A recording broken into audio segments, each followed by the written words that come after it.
Assalamualaikum warahmatullahi wabarakatuh. Bismillahirrahmanirrahim. Innal hamdalillah nahmaduhu wa nasta'inuhu wa nastaghfiruhu wa na'udzu billah min syururi anfusina wa min sayyiati a'malina. Man yahdihillahu fala mudhillalah wa man yudlil fala hadiyalah. Wa asyhadu an la ilaha illallah wahdahu la syarikalah wa asyhadu anna Muhammadan abduhu wa rasuluh. Allahumma sholli wa sallam ala Muhammadin wa ala alihi wa sahbihi wa man tabi'ahum bi ihsan illa yaumiddin. Qala Allah ta'ala fi kitabihil karim. A'udzu billahi minasy syaithanir rajim. Ya ayyuhalladzina amanu taqullaha haqqa tuqatih wa la yamutunna illa wa antum muslimun. Untuk hormat kepada Bapak dan Ibu, hormat kepada Dewan Juri, hormat kepada seluruh panitia FLS 2 PAI Komisariat Lagasari dan juga seluruh peserta FLS 2 PAI Komisariat Lagasari ini. Pertama-tama marilah kita panjatkan puja dan puji syukur hadirat Allah Subhanahu wa taala, karena berkat rahmatnya kita bisa hadir dalam perlombaan FLS 2 PAI Komisariat Lagasari ini. Saya akan berpidato tentang sholat dan tiang agama.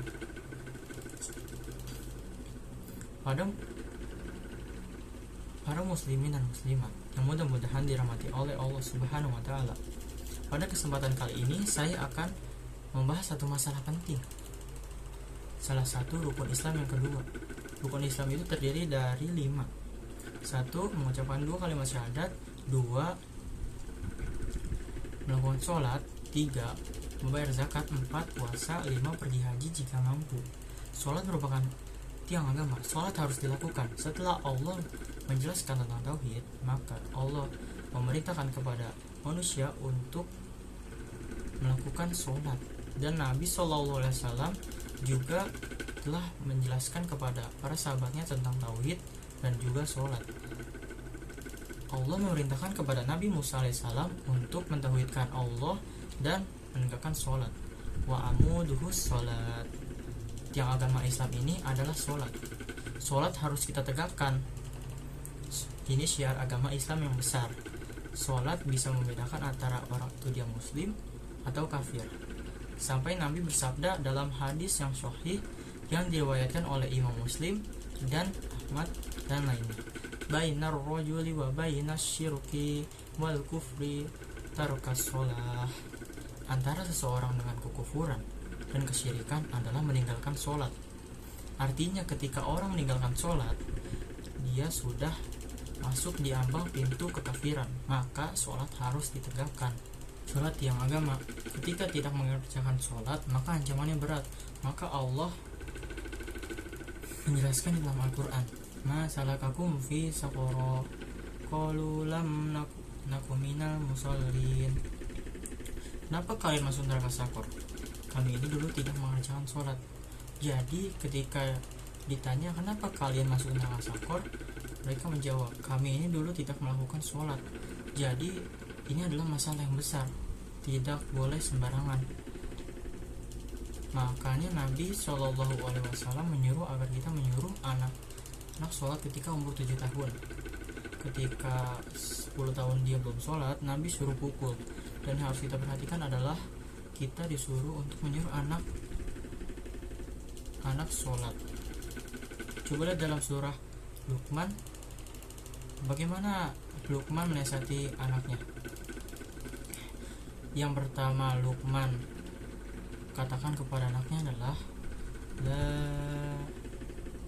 tasyrik billahi innasyrik la zulmun adim. Janganlah kalian berbuat syirik kepada Allah. Syirik itu kezaliman yang amat besar.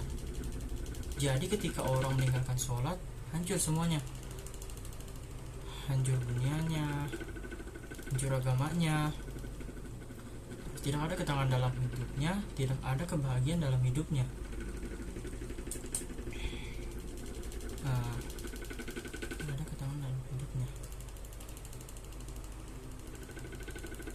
Dan ketika orang tidak sholat, berat hukumnya dalam Islam. Kenapa? Karena ketika dia sudah masuk di ambang pintu kafiran ketika dia tidak sholat, dan pastinya sesat kalau sudah tidak sholat. Dan diantara ahli tafsir menyebutkan Goyin itu adalah tempat yang berada di jurang neraka. Ada juga yang mengatakan sesat. Orang kalau sudah tidak sholat, sesat dia. Hukumannya zaman dulu untuk orang yang tidak sholat adalah ulil amri memberikan hukuman. Bisa berupa pukulan, bisa berupa dipenjara, bahkan dalam mazhab Syafi'i bisa dibunuh. Dan itu semua yang melaksanakan pemerintah. Jadi syiar Islam yang paling besar adalah sholat. Makanya Allah menyuruh agar kita tetap menjaga sholat. Sholat itu adalah tiang agama. Tiang agama itu harus kita tegakkan. Tidak ada kebahagiaan bagi orang yang tidak melakukan sholat. Tidak ada ketenangan, tidak ada keberkahan dalam hidupnya. Dan juga sesat menurut nas Al-Quran. Yang harus kita perhatikan dalam menegakkan sholat itu adalah pertama, menegakkan sholat di awal waktunya. Sholat itu sudah ada waktunya, dijelaskan di dalam surat An-Nisa, inna sholata kanat 'alal mu'minina kitaban mawquta. Sholat itu sudah Allah tentukan waktunya. 2. Belajar sholat sifat Nabi. Seseorang harus belajar bagaimana sholatnya, sifat sholatnya Nabi, karena beliau telah bersabda, "Shollu kama ra'aitumuni usolli." Sholatlah kalian sebagaimana kalian melihat aku sholat. 3. Khusyuk dan tumakninah. Tidak boleh seseorang sholatnya cepat, berdirinya lama, tidaknya lama, rukunya lama, sujudnya lama. Tenang, tumakninah itu namanya, tidak terburu-buru. 4. Berjamaah. Ini adalah syiar agama Islam.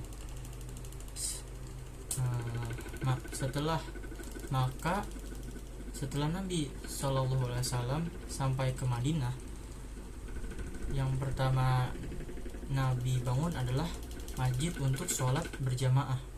Yang pertama kali Nabi bangun adalah Masjid Quba yang dipuji oleh Allah, yang ada di dalam Al-Quran surat At-Taubah. Masjid adalah tempat berkumpul para manusia dan tempat beribadah kepada Allah, dan juga tempat yang paling baik di alam semesta ini.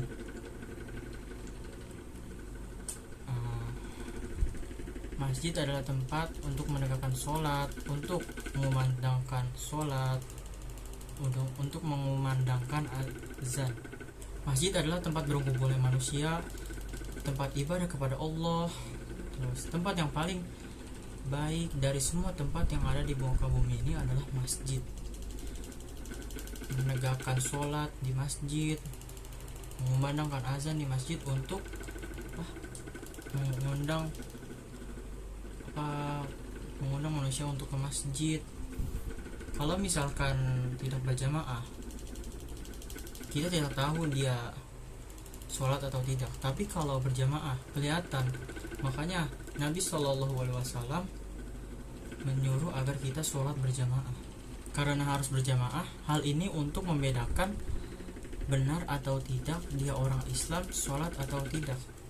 Dan keutamaan yang diberikan itu banyak, puluhan keutamaan. Dan ini berkaitan dengan iman. Sholat ini berkaitan dengan iman, rukun iman kedua dan iman. Allah akan selalu memberikan petunjuk bagi orang-orang yang sholat. Semoga bermanfaat bagi saya dan juga bermanfaat bagi kalian. Wassalamualaikum warahmatullahi wabarakatuh.